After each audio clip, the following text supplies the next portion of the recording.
Hello friends, स्वागत है आप सभी का मेरे चैनल एसके देव ब्लॉग में। जहां पे साउथ इंडिया का टूर में मैं आप सबको लेकर आया हूं। भारत के 4 धाम और 12 ज्योतिर्लिंगों में से एक और मेरा सबसे फेवरेट और ब्यूटीफुल जगहों में से एक रामेश्वरम धाम तमिलनाडु में। और मैं आप सभी को रामेश्वरम धाम की संपूर्ण दर्शन कराने के साथ साथ कुछ रोचक जानकारी देने वाला हूँ। दोस्तों, वीडियो में मैं आपको बताने वाला हूं कि रामेश्वरम आप कैसे पहुंच सकते हैं या फिर आप किन किन जगहों से रामेश्वरम आसानी से पहुंच सकते हैं। रामेश्वरम दर्शन करने के बाद आप किन किन जगहों पे घूम सकते हैं, यहां पे टॉप विजिटिंग प्लेसेस कौन कौन से हैं और रामेश्वरम में दर्शन करने का सही क्रम क्या होता है।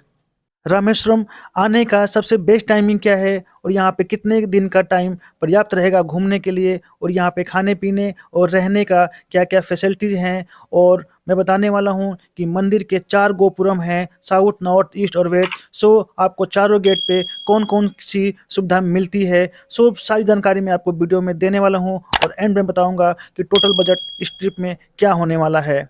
दोस्तों, रामेश्वरम जाने से पहले आपको यहाँ की सारी जानकारी होनी बहुत ज़रूरी है, क्योंकि यहाँ पर लैंग्वेज की बहुत बड़ी प्रॉब्लम होती है। आप यहाँ पे किसी को समझा नहीं सकते, ना ही किसी की बात को वहाँ पे समझ सकते हैं। सो आपको यहाँ वहाँ काफ़ी घूमना पड़ सकता है, समय की बर्बादी हो सकती है। सो वीडियो को आप एंड तक देखें ताकि कोई भी इंफॉर्मेशन मिस ना हो, और वीडियो पसंद आए तो लाइक एंड सब्सक्राइब करना ना भूलें।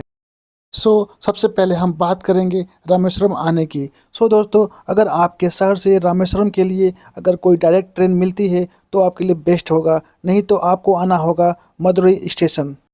मदुरई आने के लिए आपको ट्रेन और फ्लाइट दोनों सुविधाएं आपको हर जगह से मिल जाती हैं। मदुरई से रामेश्वरम की दूरी लगभग 180 किलोमीटर के आसपास है, और रामेश्वरम के लिए यहाँ से आपको बस और ट्रेन दोनों सुविधाएं आसानी से मिल जाती है। अगर ट्रेन फिर भी नहीं मिलती है तो आप बस के माध्यम से रामेश्वरम जा सकते हैं। बस आपको एमजीआर बस स्टैंड से हर समय मिलती रहती है और 3 से 4 घंटे की जर्नी में आपको रामेश्वरम पहुँचा देती है, और बस का किराया लगभग 400 से 500 के आसपास पड़ता है।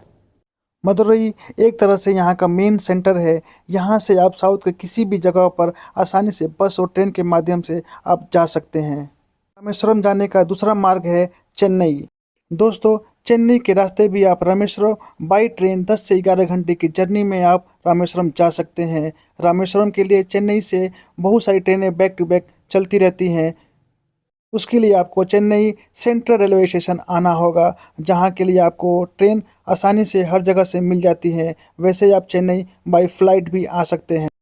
चेन्नई सेंट्रल रेलवे स्टेशन से आपको आना होगा चेन्नई इग्मोर रेलवे स्टेशन, जो कि 2 किलोमीटर की दूरी पर ही है। और वहाँ इसलिए आना होगा क्योंकि साउथ के लिए जो भी ट्रेन चलती है वो चेन्नई इग्मोर से ही होकर जाती है।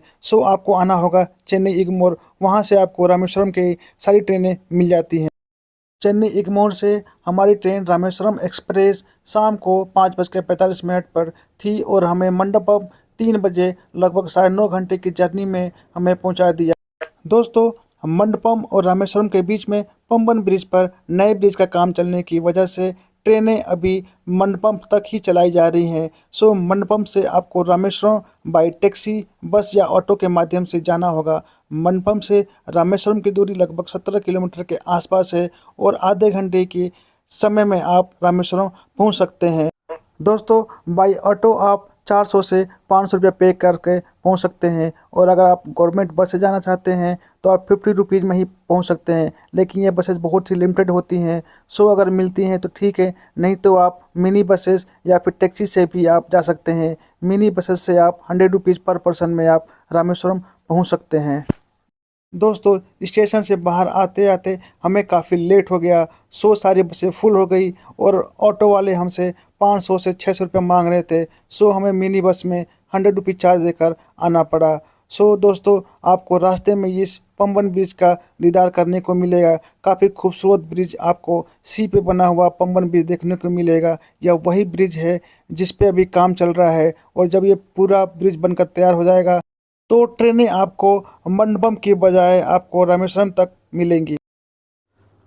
दोस्तों, ये है हमारा होटल, जो कि बहुत सर्च करने के बाद जाके हमें मिला है, क्योंकि आज वीकेंड का टाइम था और 31st का दिन भी था।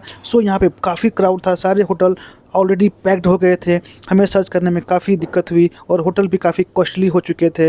वैसे दोस्तों, अगर हम बात करें यहाँ ठहरने की, तो यहाँ पर होटल या फिर आपको रूम मंदिर के आसपास 500 मीटर की दूरी पर बहुत सारे मिल जाएंगे, जो कि 800 से 1000 रुपये में मिल जाते हैं। दोस्तों, रामेश्वरम आने का जो बेस्ट टाइम होता है वो अक्टूबर से मार्च तक का होता है। इस टाइम पे यहाँ पे काफ़ी क्राउड होता है। सो अगर आप यहाँ आना चाहते हैं तो होटल ऑलरेडी पहले से बुक करके आएँ तो आपके लिए बेस्ट रहेगा। सो दोस्तों, फाइनली हम लोग रामेश्वरम पहुँच गए हैं और होटल में सब कुछ अपना सामान रखने के बाद अब हम जा रहे हैं मंदिर दर्शन करने के लिए। दोस्तों, होटल से मंदिर मात्र 100 से 150 मीटर की दूरी पे था। सामने ही आप देख सकते हैं मंदिर का मेन वेस्ट गेट, जिसे गोपुरम भी कहा जाता है। वेस्ट गेट ही पहले दिखाई देता है और अगर आप बस, टैक्सी या ऑटो से आते हैं तो आपको वो यहीं पे ड्रॉप करते हैं। तो मंदिर में टोटल 4 गोपुरम है, यानी कि 4 गेट हैं, west, east, south and north. Video में आगे मैं बताऊँगा कि किस गेट से आपको क्या मिलेगा और एंट्री कहाँ से होगी। दोस्तों, वेस्ट गेट से अगर आप राइट टर्न लेते हैं तो साउथ गेट आता है और अगर आप लेफ़्ट टर्न लेते हैं तो नॉर्थ गेट आता है और दोनों तरफ से होकर आप ईस्ट गेट की तरफ जा सकते हैं, जो कि वेस्ट गेट के बिल्कुल अपोजिट में होता है।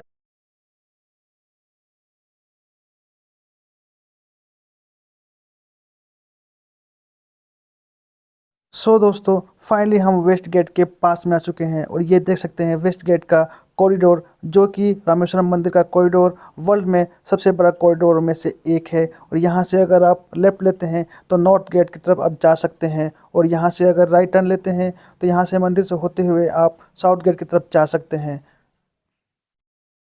वेस्ट गेट से होते हुए अगर आपको ईस्ट गेट जाना है तो काफ़ी लंबा दूरी तय करना होता है और इसी रास्ते से होकर हम जाएंगे ईस्ट गेट पे, जहाँ पे ठीक सामने अग्नि तीर्थम में स्नान करेंगे। उसके बाद 22 कुंडों का स्नान करने के बाद मंदिर के दर्शन करने के लिए हम लोग जाएंगे।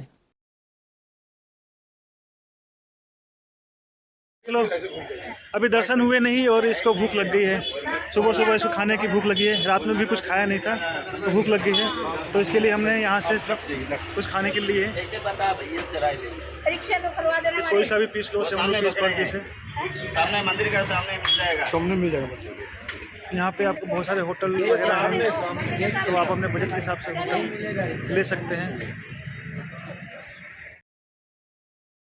दोस्तों, वेस्ट गेट से आते आते हम साउथ गेट तक पहुंच गए हैं और यहाँ से अभी हम लोग जाएंगे ईस्ट गेट के पास, जहाँ पे मंदिर का मेन एंट्रेंस है, जहाँ पे मंदिर में दर्शन करने के लिए एंट्री होती है। उसी के सामने ही अग्नि तीर्थम है, जहाँ पर हम लोग पहले स्नान करेंगे फिर मंदिर में दर्शन करने जाएंगे। और ये है मंदिर का ईस्ट गेट, ये है मंदिर का एग्जिट गेट। यहीं से दर्शन करके आप मंदिर से बाहर निकलते हैं और इसी के सामने है अग्नि तीर्थम।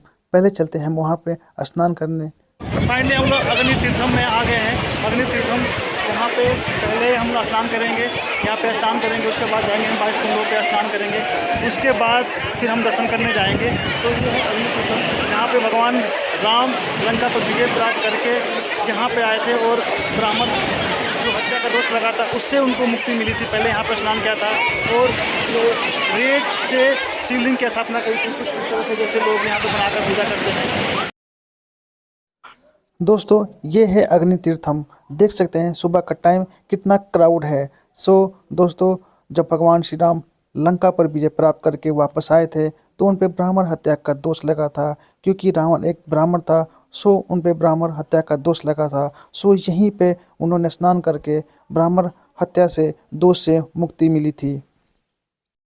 यहीं पे भगवान श्री राम स्नान करके शिव की आराधना करके ब्राह्मण हत्या से मुक्ति पाई थी।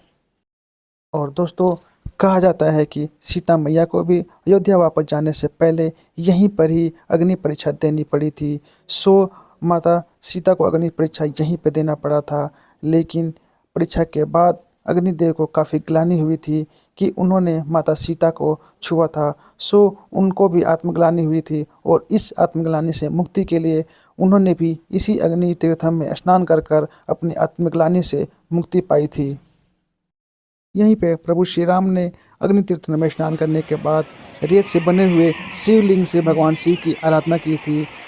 यहाँ पे लोग भी रेत के बनाकर शिव की पूजा करते हैं, आराधना करते हैं, जिससे कि उनके पापों की मुक्ति मिले। और कहा जाता है कि जो भी इस अग्नि तीर्थम में स्नान करता है उसे उसको पापों से मुक्ति मिलती है। दोस्तों, अग्नि तीर्थम में स्नान करने के बाद रेत से बने हुए शिवलिंग की पूजा करने के बाद मंदिर में बने हुए 22 कुंडों में स्नान करते हैं, फिर मंदिर के अंदर दर्शन करते हैं। यहाँ पर स्नान करने के बाद अब हम चलते हैं मंदिर में बने हुए 22 कुंड में स्नान करेंगे, फिर मंदिर के दर्शन करने जाएंगे और यही सही क्रम होता है मंदिर के दर्शन करने का।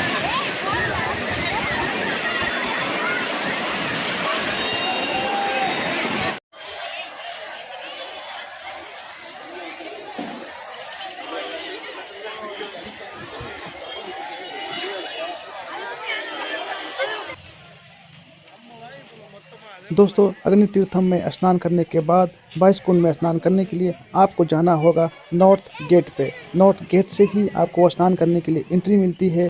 22 कुंडों में स्नान करने के लिए आपको सबसे पहले 25 रुपये का टिकट लेना होता है। उसके बाद ही आप 22 कुंड में स्नान कर सकते हैं। उसके बाद अंदर जाकर मंदिर में बने हुए 22 कुंडों में आप 1 बाई 1 जाकर आप स्नान कर सकते हैं, जहां पर वहां पे मंदिर समिति के लोग होते हैं जो बाल्टी से आपको नहलाते रहते हैं और आपके ऊपर छींटा मारते रहते हैं। 1 बाई 1 नहाते हुए आप 22 कुंडों का स्नान करते हुए आप बाहर निकल जाते हैं। 22 कुंडों का बहुत ही रोचक कहानी है। कहा जाता है कि भगवान श्री राम के तरकस में 22 बाण थे। उसी 22 बाणों से ही पूरी युद्ध लड़ी थी और उसी 22 बाणों से यहाँ पे 22 कुंडों का निर्माण किया था। यहाँ पे स्नान करने की बहुत ही मान्यता है कि यहाँ पे स्नान करने से सभी पापों से मुक्ति मिलती है। दोस्तों, स्नान करने के बाद हम लोग अपने रूम पे चले गए थे और वहाँ से रेडी होकर फाइनली हम दर्शन करने के लिए जा रहे हैं। वैसे आप यहाँ पे भी कपड़े चेंज करके मंदिर में दर्शन करने जा सकते हैं। वैसे यहाँ पे चेंजिंग करने के लिए कोई भी सुविधा नहीं है। वैसे आप नॉर्थ गेट के सामने यहाँ पे बने हुए 50 रुपीज़ देकर आप रूम ले सकते हैं चेंजिंग करने के लिए और सामान रखने के लिए। वहाँ से भी आप अपना चेंज करके जा सकते हैं और देख सकते हैं मंदिर में काफ़ी भीड़ है। लगभग दर्शन करने में 3 से 4 घंटे लगने वाले हैं। दोस्तों, मंदिर के अंदर दर्शन करने के लिए आपको यहीं से इंटर करना है। यहीं से फ्री दर्शन की लाइन शुरू होती है और काफ़ी लंबी लाइन है। वैसे आप वीआईपी रास्ते से भी जा सकते हैं। उसके लिए आपको डायरेक्ट इंटर करना है और सीधे जाकर आपको काउंटर से पर्ची लेनी होगी। मंदिर में दर्शन के लिए अगर आपको वीआईपी टिकट लेना हो तो आपको मंदिर में सीधे मेन गेट से इंटर होकर काउंटर पर जाना होगा और वहां से आप 200 और 100 रुपीज़ की पर्ची लेकर मंदिर में सीधा दर्शन कर सकते हैं, जो कि आपको आधे से 1 घंटे के अंदर दर्शन आसानी से हो जाता है। दोस्तों, मंदिर के अंदर में 2 शिवलिंग हैं। एक जो माता जानकी ने स्वयं अपने हाथों से बनाया था, वो मेन गर्भगृह में स्थापित है, और दूसरा शिवलिंग यहाँ पे हनुमान जी के मंदिर में स्थापित है, जो कि हनुमान जी स्वयं कैलाश पर्वत से लेकर आए थे। दोस्तों, जिस शिवलिंग को हनुमान जी कैलाश पर्वत से लेकर आए थे, वो मंदिर में इंटर करते ही, मेन गेट से इंटर करते ही हनुमान जी के मंदिर के पीछे ही शिवलिंग स्थापित है। अगर आप मंदिर के अंदर इंटर करते हैं और मंदिर की परिक्रमा करते हैं तो वहीं पे आपको शिवलिंग दिखाई देगा। उस शिवलिंग को आत्मलिंगम के नाम से जाना जाता है और सबसे पहले आपको वहीं पर दर्शन करना होता है। उसके बाद मेन गर्भगृह में स्थापित शिवलिंग की पूजा की जाती है। गर्भगृह में जो शिवलिंग स्थापित है उसे रामालिंगम के नाम से जाना जाता है, क्योंकि उसकी स्थापना स्वयं प्रभु श्री राम ने किया था और यह नाम भगवान शिव ने ही प्रकट होकर यह नाम दिया था कि इस शिवलिंग की स्थापना श्री राम ने किया है। इसको रामालिंगम के नाम से जाना जाएगा। इसीलिए इस मंदिर की मान्यता बहुत है और इस शिवलिंग की पूजा भारत के 12 ज्योतिर्लिंगों में से की जाती है। और चूँकि इस मंदिर का स्थापना भगवान श्री राम ने किया था, इसीलिए भारत के 4 धामों में ही काउंट होता है। दोस्तों, लगभग 2.5 से 3 घंटे लाइन में लगने के बाद फाइनली हम लोग लगभग गर्भगृह के पास आ चुके थे और कुछ ही देर में भगवान भोलेनाथ के दर्शन होने वाले थे। आप देख सकते हैं, ये है गर्भगृह का एक छोटा सा क्लिप। मंदिर में गर्भगृह से पहले आपको नंदी जी की विशाल प्रतिमा देखने को मिलेगा। गर्भगृह में स्थित शिवलिंग के दर्शन बाहर से ही कराया जाता है और जब आप दर्शन करके बाहर निकलते हैं तो आपको पार्वती अम्बन मंदिर के दर्शन करने होते हैं, जिसमें माता जानकी स्वयं पार्वती माता के रूप में स्थापित हैं।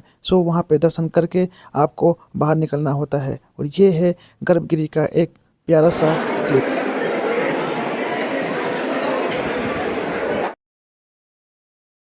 मंदिर में जब आप दर्शन करके बाहर निकलते हैं तब मंदिर की तरफ से आपको प्रसाद के रूप में एक लड्डू मिलता है। मंदिर में फाइनली दर्शन करने के बाद हम बाहर निकलते हैं और दर्शन करने में टोटल हमें 3 से 3.5 घंटे लग गए। आज काफ़ी क्राउड था, 31 का दिन था तो काफ़ी भीड़ था, सो हमें दर्शन करने में इतना टाइम लग गया। और यहाँ से आप मंदिर ट्रस्ट का प्रसाद ले सकते हैं घर ले जाने के लिए, जो कि 30 रुपये में आपको 4 लड्डू मिलते हैं। काफ़ी टेस्टी और स्वादिष्ट होता है, तो आप यहाँ से लड्डू लेकर घर ले जाकर जा सकते हैं, काफ़ी स्वादिष्ट होता है। दोस्तों, दर्शन करने के बाद मंदिर में आप थोड़ा सा विश्राम कर सकते हैं। 3 से 4 घंटे मंदिर में दर्शन करने के बाद हम यहाँ बैठ कर थोड़ा सा विश्राम करते हैं। उसके बाद मंदिर में आप घूमकर मंदिर को एक्सप्लोर कर सकते हैं और मंदिर की सुंदरता को आप निहार सकते हैं। दोस्तों, मंदिर का इतिहास बहुत ही पुराना है। मंदिर देखने में काफ़ी ही खूबसूरत बनाया गया है। मंदिर में एक से बढ़कर एक कलाकृतियाँ हैं और मंदिर का कॉरिडोर भारत के सभी मंदिरों में सबसे बड़ा कॉरिडोर माना जाता है। और मंदिर का निर्माण 12वीं शताब्दी में कराया गया था और मंदिर में टोटल 1212 स्तंभ है। और अगर आप ध्यान से देखेंगे तो मंदिर के स्तंभों पर पूरी रामायण लिखी गई है।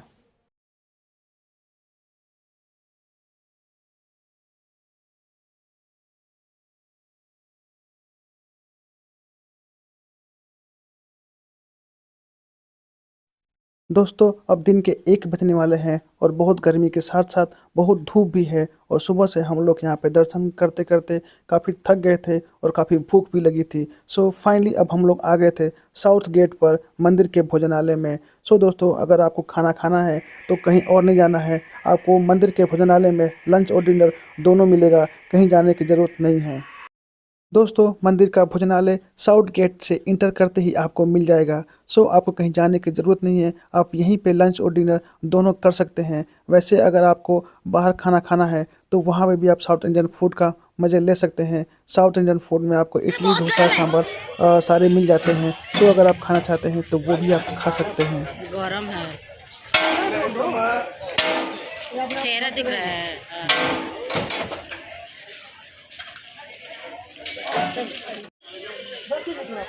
आपने प्रोग्राम बना लेना।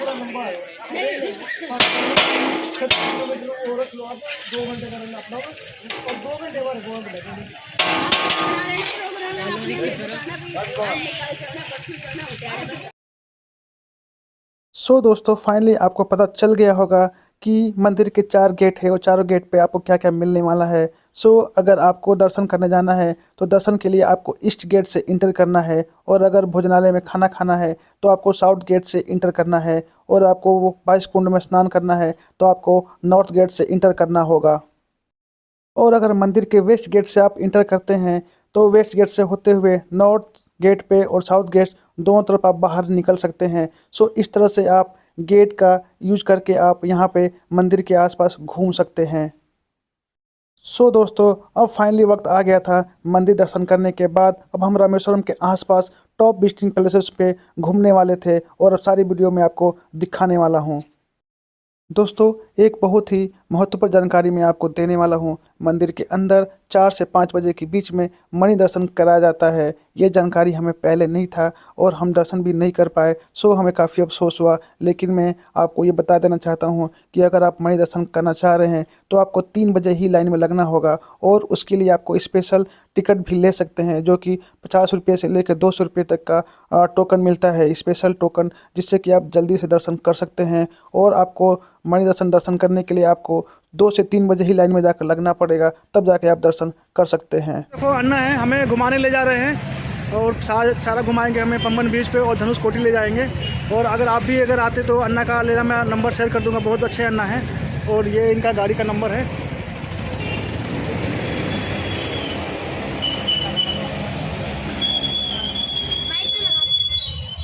नंबर ये है ना अन्ना आपका? हाँ, नंबर ये अन्ना का नंबर है। और आपको अगर ज़रूरत पड़े तो इस नंबर पर कॉल करके अन्ना को सी साइड करने के लिए, पम्बन बीच घूमने के लिए, हर जगह घूमने के लिए अन्ना को आप रीच आउट कर सकते हो। आज 1 जनवरी है, नया साल का पहला दिन है। तो आज हम लोग जल्दी ही रेडी होकर होटल से निकल गए थे, लगभग 5 बजे निकल गए और 5:20 पर हम लोग लाइन में लग गए। काफ़ी क्राउड था, काफ़ी लंबी लाइन थी, फिर भी हमें 1 सवा घंटे में दर्शन खूब बढ़िया से हो गया और 1.5 घंटे में हम लोग दर्शन करके निकल गए। और उसके बाद हमने नाश्ता किया और ऑटो बुक करके फिर हम लोग जा रहे हैं पम्बन बीच और उसके बाद हम जाएंगे धनुष कोटी। तो ये पूरा जो सी साइड का टाइमिंग है 4 से 5 घंटे का है। तो उसके अंदर में हम सारा कवर करने की कोशिश करेंगे। दोस्तों, आज रामेश्वरम का दूसरा दिन है और अब हम मंदिर का दर्शन करने के बाद, आज 5 जनवरी है, और दर्शन करने के बाद अब हम जा रहे हैं मेरा मोस्ट फेवरेट और माय ड्रीम प्लेस पे, जो कि हमने ऑटो बुक किया है। और आज 4 से 5 घंटे में पूरा टॉप विजिटिंग प्लेसेस को हम लोग कवर करने वाले हैं। तो सबसे पहले हम जाएंगे राम सेतु, धनुषकोटी, पंबन ब्रिज, और उसके बाद हम कवर करने वाले हैं बाणगंगा, पंचमुखी हनुमान। इस तरह से जो भी यहाँ के टॉप विजिटिंग प्लेसेस है वो हम कवर करने वाले हैं, और इसके लिए पूरा टाइमिंग 4 से 5 घंटे लगने वाले हैं। और इसके लिए हमें अन्ना को 1300 यानी 1300 रुपीज़ देना होगा। यह एक मार्ग आता है, यहाँ से हम पहले जाएंगे राम सेतु, उसके बाद हम जाएंगे धनुषकोटी। दोस्तों, देख सकते हैं बीच में रोड है और दोनों तरफ समुद्र हैं। हवाएं खूब तेज़ चल रही हैं, काफ़ी तेज़ हवा चल रही हैं, और साथ में मौसम भी काफ़ी सुहाना है। हम जा रहे हैं राम सेतु, और वहाँ पे दर्शन करने के बाद हम जाएंगे धनुषकोटी। फाइनली हम उस जगह पे आ गए हैं जहाँ पे भविष्य पहली बार प्रभु श्री राम से आकर मिले थे, भगवान श्री राम की शरणागत लिए थे।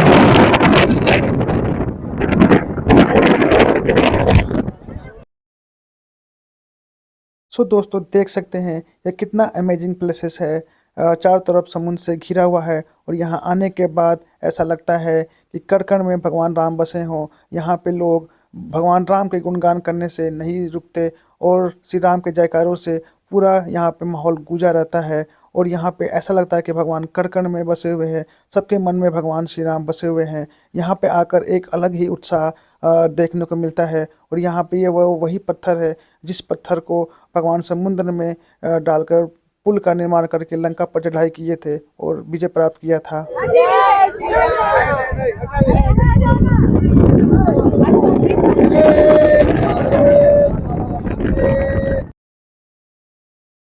जिस तरह से प्रभु श्री राम ने लंका से वापस आने पर रेत से बनाकर शिवलिंग बनाकर भगवान शिव की आराधना करी थी, लोग ऐसे ही यहाँ पे शिवलिंग बनाकर अपने पापों से मुक्ति के लिए भगवान शिव की आराधना करते हैं।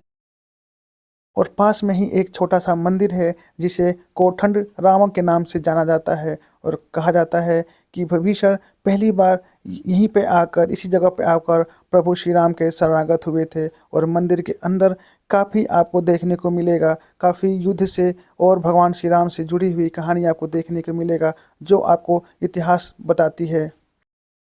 दोस्तों, फाइनली अब हम जाने वाले थे धनुषकोटी, जो कि मोस्ट अवेटेड और एक्साइटेड जगहों में से एक है, सबसे ब्यूटीफुल जगहों में से एक। यहाँ पे हर कोई एक बार ज़रूर जाना चाहता है। आपने बहुत सारे वीडियो में, रील्स में देखा होगा, इस धनुषकोटी के बारे में सुना होगा।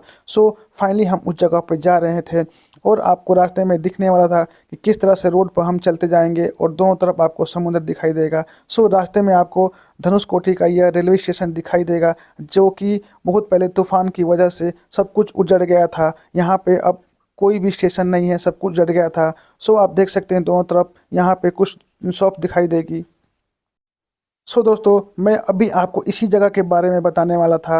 आप देख सकते हैं बीच में हम हैं और दोनों तरफ समुद्र हैं। एक तरफ हिंद महासागर और एक तरफ ये अरब सागर है, और धनुषकोटी में दोनों सागर आपस में मिल जाते हैं। और ये है ऊपर बादलों का नज़ारा, काफ़ी ब्यूटीफुल, काफ़ी सुंदर व्यू है। आप अगर यहाँ पे आते हैं अपनी गाड़ी से तो रुक कर यहाँ पे एंजॉय कर सकते हैं, मस्ती कर सकते हैं। फाइनली हम जा रहे हैं धनुषकोटी पे, और देख सकते हैं कितना प्यारा व्यू है। दोस्तों, यह जगह रामेश्वरम का सबसे ब्यूटीफुल जगहों में से एक है। यहाँ पे हर इंसान एक बार ज़रूर आना चाहता है।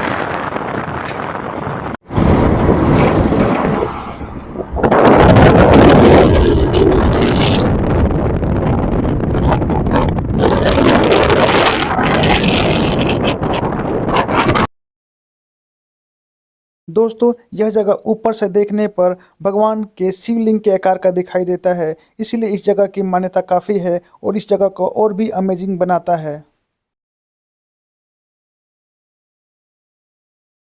दोस्तों, लगभग 4 से 5 किलोमीटर दूर तक ऐसा लगता है कि हम बीच रोड पे चलते जा रहे हैं, और रोड दोनों तरफ से समुद्र से घिरा हुआ है। एक तरफ अरब सागर और एक तरफ हिंद महासागर, दोनों आकर यहाँ पे मिलते हैं।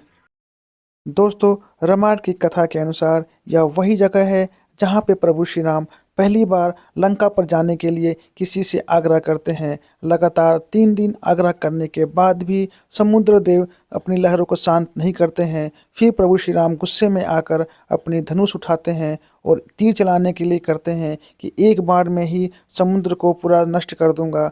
तब जाके समुद्र देव प्रकट होते हैं और उनके आग्रह पे अपनी लहरों को शांत करते हैं और बताते हैं कि आपके सेना में 2 बानर ऐसे हैं, नल और नील, जो अगर यहाँ पे अगर पत्थर से अगर पुल बनाते हैं तो पुल बन सकता है। सो उनके कहने पर नल और नील नाम के बानर ने यहाँ पे पत्थर से पुल बनाया और भगवान श्री राम लंका पर चढ़ाई किए थे। सो यह वही जगह है धनुषकोटी। यहाँ से श्रीलंका मात्र 30 किलोमीटर की दूरी पर है।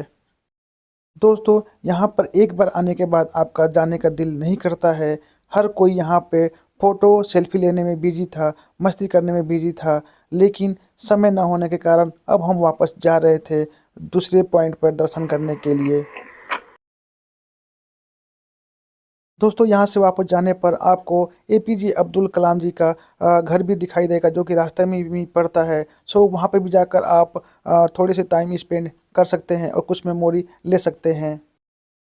दोस्तों, रास्ते में यहाँ पे बहुत सारे मंदिर आने वाले हैं। जो भी अन्ना के लिस्ट में हैं वो सब जगहों पे अन्ना दर्शन कराने वाले हैं और सारे दर्शन इस विजिटिंग पैलेसेस में कवर होने वाले हैं। सो चलते हैं मंदिर के अंदर और दर्शन करते हैं।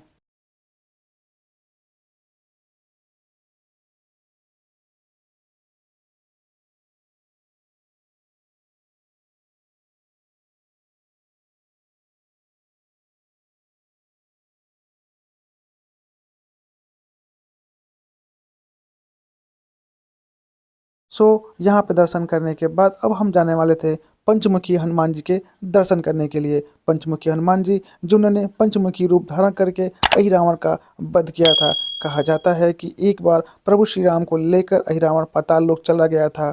सो जब हनुमान जी ढूंढते वहाँ पहुँचे तो वो पंचदीपों में दिखाई दे रहा था। सो हनुमान जी को अपने पंचरूपी रूप धारण करना पड़ा और अहिरावण का वध करना पड़ा था। तभी से यहाँ पर हनुमान जी की पंचरूपी मूर्ति की पूजा की जाती है और आज मंगलवार का दिन भी है, जो कि हनुमान जी का सबसे शुभ दिन माना जाता है। पंचमुखी हनुमान जी के सामने ही नटराजन मंदिर है, जो कि भगवान शिव के अवतारों में से एक है। सो आप यहाँ पे भी जाकर आप भगवान के स्वरूप का, नटराज स्वरूप का दर्शन कर सकते हैं।